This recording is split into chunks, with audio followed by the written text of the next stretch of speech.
وصلى الله على أو بحر نور علم عرفانا كدرك غورنا غير علم الله سبحانه. بسم الله الرحمن الرحيم.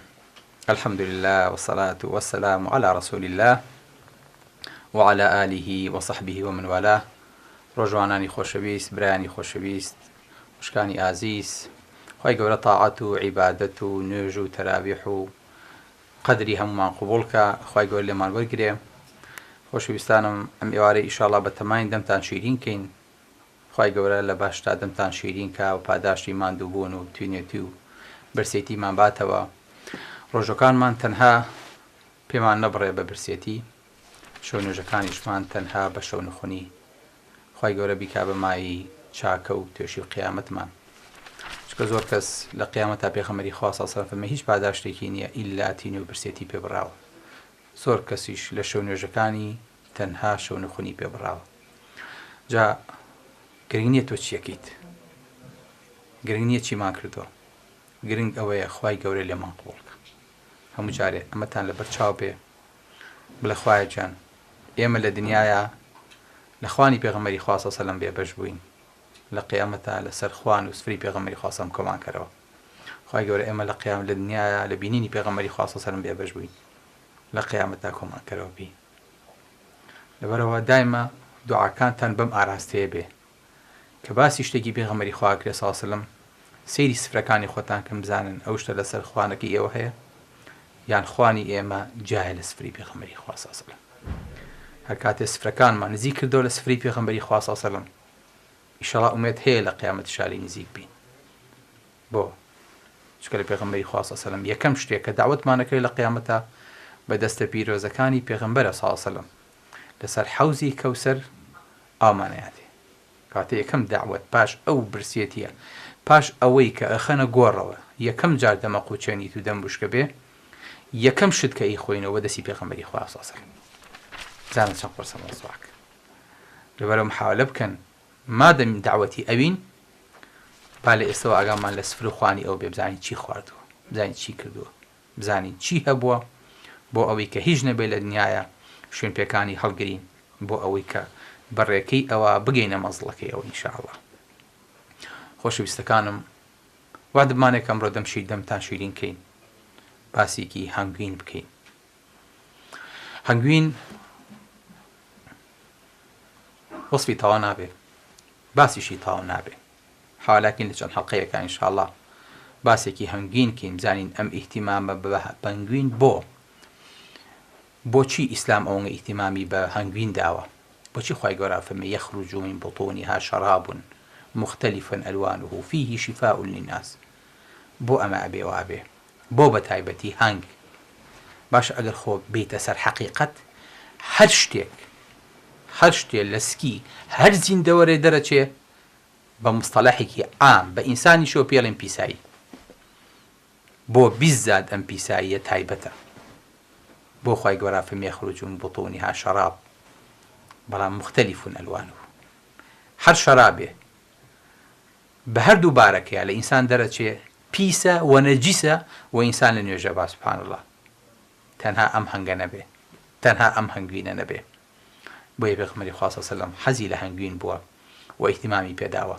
زۆر شتی پێغەمبەری خوا صلی الله علیه و سەلەم قەناعەتی من وایە حەز نەبووە، بەڵام پێغەمبەری خوا صلی الله علیه و سەلەم لە شتێکی خواردووە بۆ ئەوەی کە سەرنجی ئومەتەکەی بۆ ڕاکێشێ، چکە سەحابە تەبعیان وا بووە، حەزیان کردووە لەوە بخۆن کە پێغەمبەری خوا خواردێتی، حەزیان کردووە دەست بۆ ئەوە درێژکەن کە پێغەمبەری خوا صلی الله علیه و سەلەم دەستی بۆ درێژ کردووە. حەزی خۆیان نەفسی خۆیان نەبووە، قەناعەتیشم وایە پێغەمبەری خوا صلی الله علیه و سەلەم لە خواردنە حەزی نەفسی تێکەڵ نەبووە، وەکو پێغەمبەرێک تەسەڕفی کردووە، چکە پێغەمبەر بەردەوام لە پێغەمبەرایەتی بووە، پێشەنگ بووە، خەڵک چاوی لێ کردووە. ناچار ئەبێ شتێ بکە کە فعلەن لەگەڵ پێشەنگی و قودوەیەتیا بگونجێ. بۆیە هەموو جارێ پێغەمبەری خوا صلی الله علیه و سەلەم یان زۆر جار پێغەمبەری خوا صلی الله علیه و سەلەم کە لە نوێژی عەسر ئەهاتەوە، جارێکیان عایشا فەرمێ پێغەمبەری خوا صلی الله علیه و سەلەم لای حەفسە زۆر مایەوە. اینجا بزانە پێغەمبەری خوا صلی الله علیه و سەلەم چۆن چاوی لەسەر بووە، ئەچێ بەلای خێزانەکانی سەلام لە هەمویانەکە، هەواڵی هەمویانە پرسێ، ماچی هەمویانەکە لە ماڵەکانیانە، سەیری ئەو زەوقە سەلیمەکە کە تا ئێستاکەنە ئێمە عورفە جوانە نازانی لەگەڵ خێزانەکانی خۆمانە پیادەیکەین. پێغەمبەری خوا صلی الله علیه و سلم تۆزە لای عایشە تاخیر تۆزە لای حەفسە تاخیرە بێ، بەڵام چێ ژنەکانی تر چاویان لەسەرێتی بزانێت چەند دەقە لای ئەوە مێنێتەوە ئەوەش دەقە لای ئێمە مێنێتەوە. سبحان الله. عایشە فەرمێ لای حەفسە تاخیر بوو. طبعا ژن پرسیارەکە لای تۆ چی کردو بۆچی هاتوو ئەی چی وتو ئەوەی کە ئەمێنێتەوە باس و خوا دەگاتە ئەوەی کە بۆچی لای حەفسە تاخیر بوو بێ.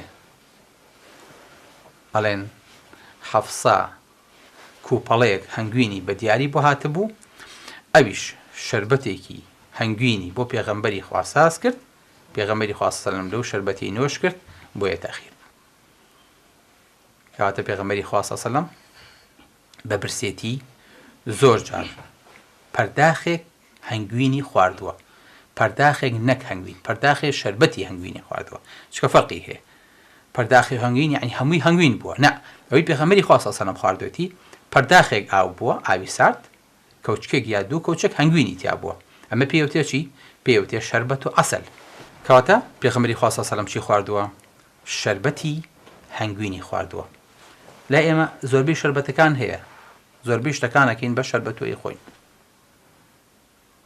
زۆر جار دۆم ئۆکسیدی کاربۆن ئەترنجێنی ناو قوتوویەکەوە، ناوێنی سۆفت درینک، ناوێنی ساردی، هەموو ڕۆژێکیش ئەیخۆین، ناویشمان ناوە مادە، ناویشمان ناوە خۆراک، ناویشمان ناوە شەربەت. بەداخەوە هەر کاتێ لەم شەربەتی پێغەمبەری خوا سەلام دوور بووین، هەموو شتێکی ترمان لابێ بە چێش. نازانین ئەوەی کە بۆمان دانراوە لە ناو ئەو شەربەتانەیە چەند کەوچک بە شەکلی تایە، بەڵام ئەوەی پێغەمبەری خوا صلی الله علیه و سلم خواردوێتی شتێکی طەبیعی بووە. پێغەمبەری خوا صلی الله علیه و سلم گلوکۆز و فرکتۆزی خواردووە، پێغەمبەری خوا صلی الله علیه و سلم مادەیەکی خواردووە یەکسەد تاقەی باتێ، بۆیە لەسەر برسێتی خواردوێتی، بۆی ئیستیفادە لە هەمووی بکە، بۆ ئەوەی کە بە مەعیدەیە تێپەڕێ، شتێکی تری تیانە بۆ پێغەمبەری خوا صلی الله علیه و سلم لە کاتێکا شەربەت و عەسەلی خواردووە.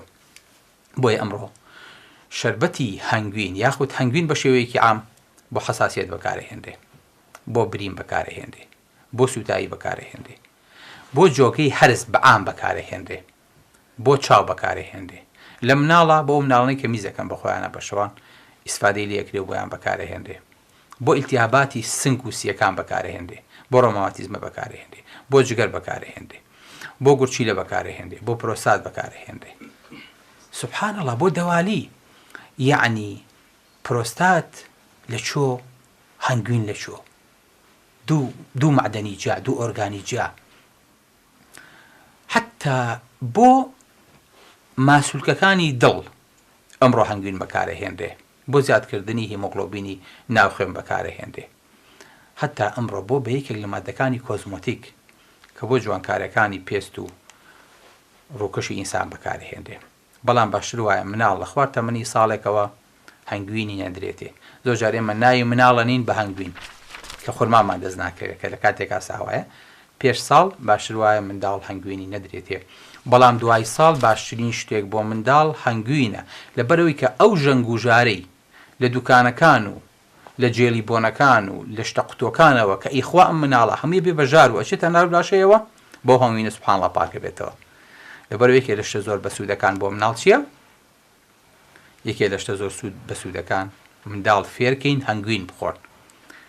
چای نێنێ بە زۆر شەکلی تێکەین، ئەگەر چاشی داوا کرد هەنگوینی بۆ تێکین، ئەگەر شەربەتێکی داوا کرد بۆی کە بۆی شیرینکەین و بیخوا هەنگوینی بۆ تێکین. منداڵەکانمان بخەینە سەر باری هەنگوین بۆ ئەوەی کە فێر بن، چونکە یەکێک لەو شتانی کە قورحەی مەعیدەی ئینسان چاکاتەوە سوبحان الله هەنگوینە، یەکێک لەو شتانی کە دژە بەکتریا و دژە کەڕووە هەنگوینە، یەکێک لەو شتانی کە ڕاضیەکان پێش یاریەکانیان ئەیخۆنەوە چییە؟ هەنگوینە، بۆی کە قووەتیان تێبێت و پەکیان نەکەوێت لە کاتی یاریە. حتا ئەمڕۆ هەنگوین خۆشەویستەکانم بۆ چاو بەکارەهێنرێ، بۆ زەعیفی بەکارەهێنرێ، حتا بۆ زوعفی جنسی، چکە مادەیەکی بەقووەتە و کەسانی کە زوعفی جنسیان هەیە و بەهۆی نەخۆشیەکەوە یاخود بەهۆی تەمەنەوە دیسانە بتوانن ئیستیفادە لە هەنگوین بکەن، یان ئەو کەسانی کە حاڵەتێکیان هەیە کە پێویستیانەکە زوو بگەڕێنەوە سەر نەخۆشێکە عملیات کراوە یاخود ماوەیەکی زۆری چی نەخواردووە یاخود کەسێکە بە ڕۆژوو بووە، باشترین شت بۆی هەنگوینە کە بتوانێت ئیستیفادەی لێ بکە. بەڵێ خۆشەویستەکانم، هەنگوین مادەیەکی بەسوودە، هەنگوین مادەیەکی بەتامە، بە چێژە.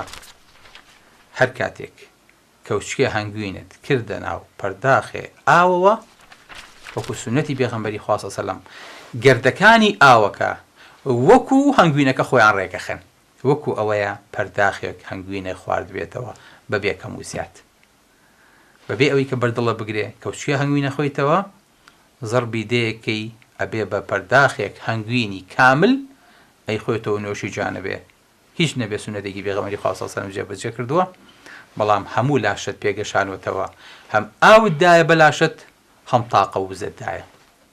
أقول قولي هذا وأستغفر الله لي ولكم، والسلام عليكم ورحمة الله وبركاته.